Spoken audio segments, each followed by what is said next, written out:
A ver, en España, cuando un menor comete un delito, la cosa no va de un simple castigo y ya está, no.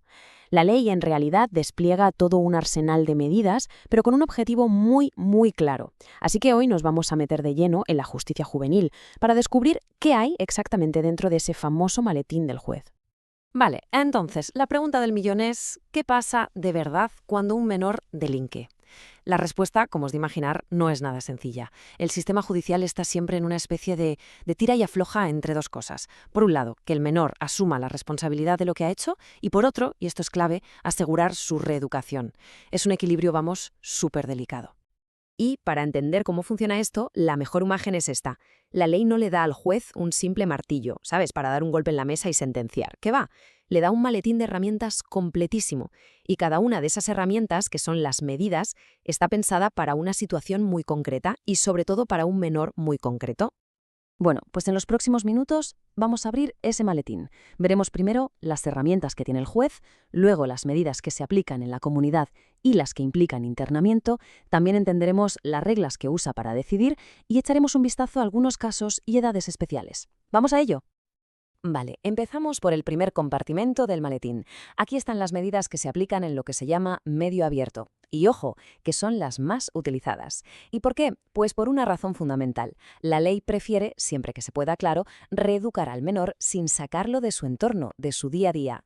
La idea es intervenir dentro de su propia comunidad. Y la herramienta más directa de todas es esta, la amonestación. Pero cuidado, que esto no es un simple rapapolvo o un que no se vuelva a repetir, no, no. Es un acto muy solemne donde el juez, cara a cara con el menor, le explica muy seriamente la gravedad de lo que ha hecho. Es como un primer aviso formal, pero con una intención puramente educativa, de que sea un punto de inflexión. Luego tenemos estas dos que a primera vista podrían parecer lo mismo, pero para nada. Tienen enfoques súper distintos. A ver, las prestaciones en beneficio de la comunidad es básicamente devolver algo a la sociedad por el daño causado. En cambio, las tareas socioeducativas son como un entrenamiento personalizado para el menor. Están diseñadas para que desarrolle habilidades muy específicas, como por ejemplo aprender a controlar la ira o a ser más empático. La libertad vigilada es una de las herramientas más potentes. Es como un traje a medida de control y de apoyo, porque no se trata solo de vigilar, sino de crear un plan de vida con una estructura clara. El juez puede imponer un montón de cosas, desde la obligación de ir a clase hasta la prohibición de acercarse a ciertos sitios o personas. Vamos, que es una herramienta súper flexible para intentar guiar al menor por el buen camino. Pero claro, ¿qué pasa cuando todo esto no es suficiente? Pues que para los delitos más graves, el juez tiene que sacar del maletín las herramientas, digamos, más contundentes. Y estas son las medidas de internamiento, que como su nombre indica, ya implican que el menor esté privado de libertad en un centro. Pero ojo, que el internamiento no es una sola cosa, un bloque de hormigón. Es más bien como una escalera con diferentes niveles de libertad. En el régimen cerrado, todo, absolutamente todo, pasa dentro del centro. Luego está el semiabierto, donde ya se abre una puerta para que el menor pueda salir a estudiar o a trabajar. Y finalmente, el régimen abierto, donde el centro es casi como una residencia, un punto de apoyo desde el que el menor ya hace su vida prácticamente fuera. Y aún hay una herramienta más específica, que es el internamiento terapéutico. Esto es para casos muy concretos, donde se entiende que el delito es en realidad un síntoma de un problema mucho más profundo, pues una adicción grave, un trastorno psíquico. Por eso aquí el objetivo cambia radicalmente. No es tanto castigar, sino curar. La prioridad número 1, la absoluta, es la recuperación de ese menor. Vale, ya hemos visto el maletín, lleno de herramientas, pero la pregunta es, ¿cómo decide el juez cuál usar en cada caso? Porque obviamente no es una decisión que se tome al azar. La ley le marca un camino muy, muy estricto, una especie de manual de instrucciones para saber cuándo y cómo usar cada medida. Y aquí está la clave de todo el sistema. El juez no se fija solo en el delito que se ha cometido, no. Mira a la persona en su conjunto. Valora su edad, cómo es su familia, su entorno social, su personalidad.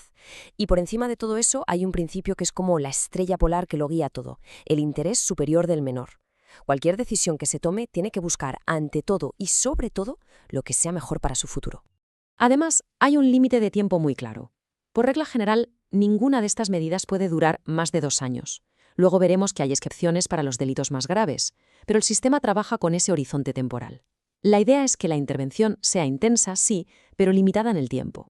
Y para poder usar la herramienta más dura de todas, el internamiento en régimen cerrado, no basta con que el delito sea grave. La ley le pone al juez una especie de checklist que tiene que cumplir. ¿Se usó violencia o intimidación grave? ¿El delito se cometió en grupo? Son, por así decirlo, candados legales para asegurarse de que esta medida tan seria solo se aplique en los casos más extremos. Y la edad que tenía el menor cuando cometió el delito es crucial para decidir la dureza de la medida. Para los delitos más graves, la ley hace una distinción muy clara. La duración máxima de internamiento para un chaval de 16 o 17 años puede llegar a ser el doble que para uno de 14 o 15. La lógica es clara. A mayor madurez se presume una mayor responsabilidad. Claro que la realidad a veces es más complicada. ¿Qué pasa si un menor no comete un delito, sino varios? ¿O qué ocurre si cumple los 18 años mientras está cumpliendo una medida en un centro? Pues la ley, lógicamente, también tiene previstas estas situaciones. Aquí hay un punto súper importante. En la justicia de menores, las penas no se van sumando sin más, como en los adultos.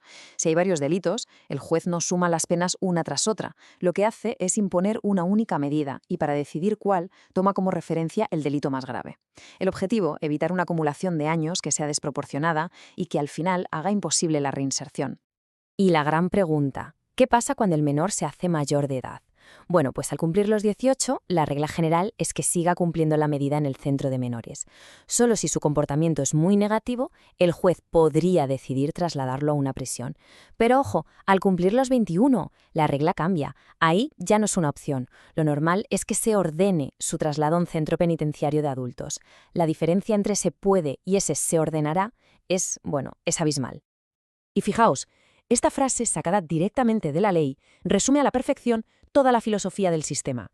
Las medidas no son algo rígido, se pueden modificar, pero para hacerlo hacen falta dos cosas. Primero, que el cambio sea bueno para el menor, que le ayude en su interés y segundo, que aún así se le deje bien claro el reproche merecido por lo que hizo.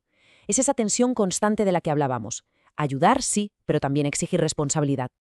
Así que, al cerrar este maletín del juez que hemos abierto hoy, la gran pregunta que queda en el aire es, ¿estamos hablando de un sistema centrado en el castigo o en la reinserción? Bueno, si nos fijamos en todas las herramientas que tiene y en cómo se aplican, la respuesta parece bastante clara. Es un sistema que, por encima de todo, está pensado para invertir en el futuro. Es, en definitiva, una apuesta por las segundas oportunidades, una apuesta por la reinserción. Muchas gracias por acompañarnos en este repaso.